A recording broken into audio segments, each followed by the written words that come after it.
What's up, you guys? It's Layla Lynn, and I'm back with a new video. I feel like I haven't been on YouTube in a minute. It's been at least a week.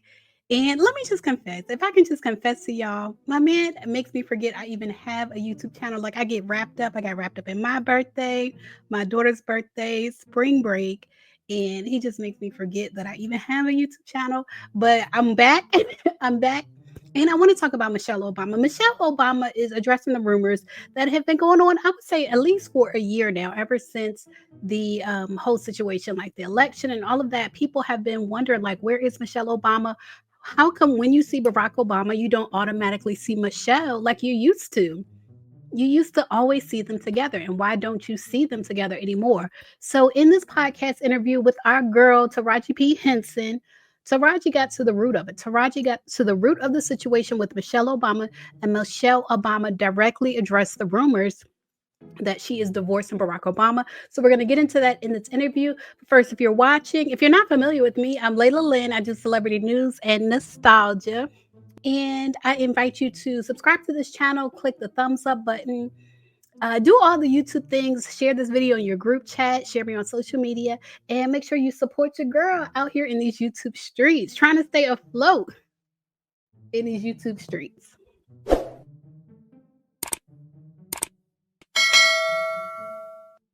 All right, you guys. So, like I said, this is a podcast that Michelle Obama did with Taraji P. Henson. Shout out to the Neighborhood Talk. Shout out to Kyle Anthony. He shared this on his platform. And in the caption, they put Michelle Obama on criticism she received for skipping Trump's inauguration and people assuming her marriage is falling apart. And she said she made the right choice. I made the right choice. I made the choice that was right for me. My decision to skip the inauguration, what people don't realize, or my decision to make choices at the beginning of this year that suited me were met with such ridicule and criticism. Like people could. Yeah, people expected her to do her duty. And what people don't understand, as far as her having a duty as a first lady, is that initially, like, she didn't want to be the first lady. Like, she didn't want her husband to run for president of these United States. Like, that wasn't her dream, that was his dream, and she supported him. But like when it comes to support and things like that, which force you to have to extend yourself, there has to be a limit, there has to be a boundary. And that's why I look at Michelle Obama as like a role model for boundaries. Like the buck stops here.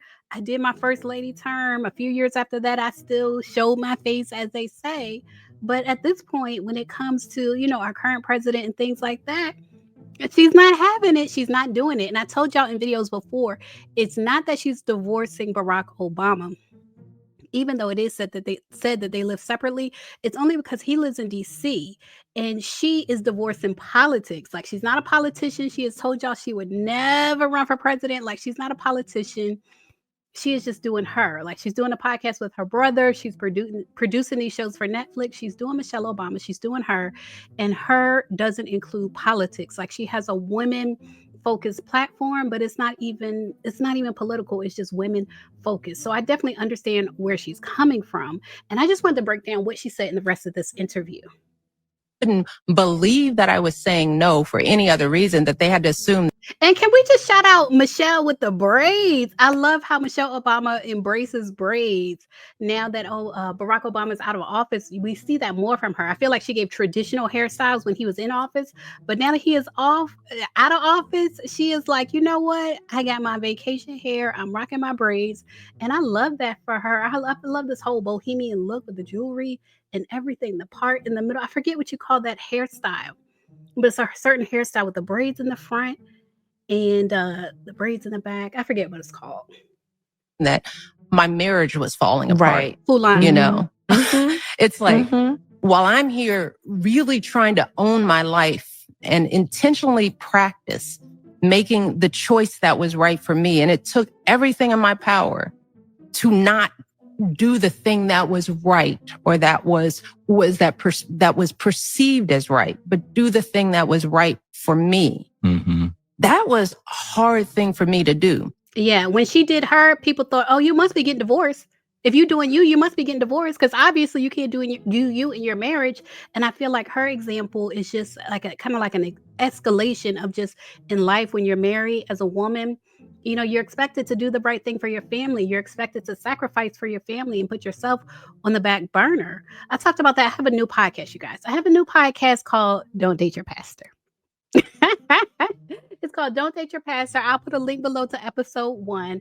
But I just talk about in it, I talk about roles as women and wives, how you're expected to sacrifice. And even if you're dating and if you want to be a wife, a lot of times men who are dating and looking for wives are looking for women who are willing to sacrifice themselves for the family. And sacrificing yourself is not it's not always cool. You know, it's not what it sounds like. It's not all this is cracked up to be. So I definitely understand where she's coming from.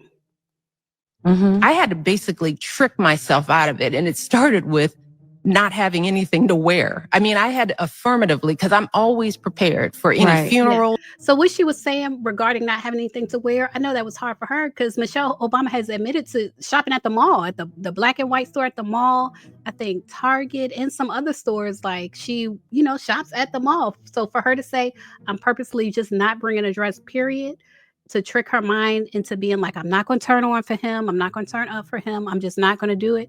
I understand exactly what she's saying. Absorber. Yeah. And that's what women are. Yeah. The shock absorbers. Yeah. And that's exhausting. And it's not healthy.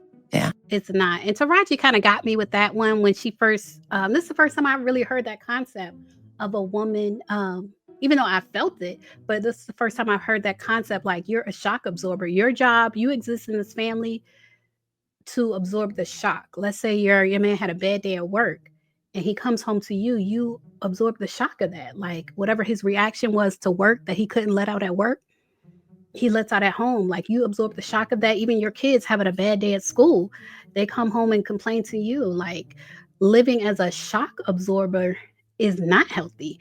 So Taraji girl, Taraji be telling it.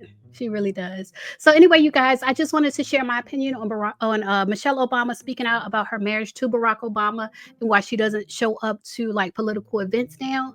Told y'all once, I've told y'all before, she's not divorcing Barack.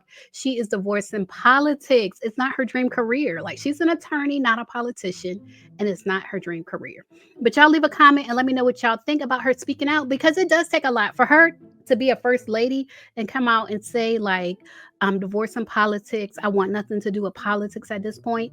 Like it does take a lot of nerve. So y'all let me know what y'all think about that. If you were in her position, would you spend the rest of your life doing first lady duties?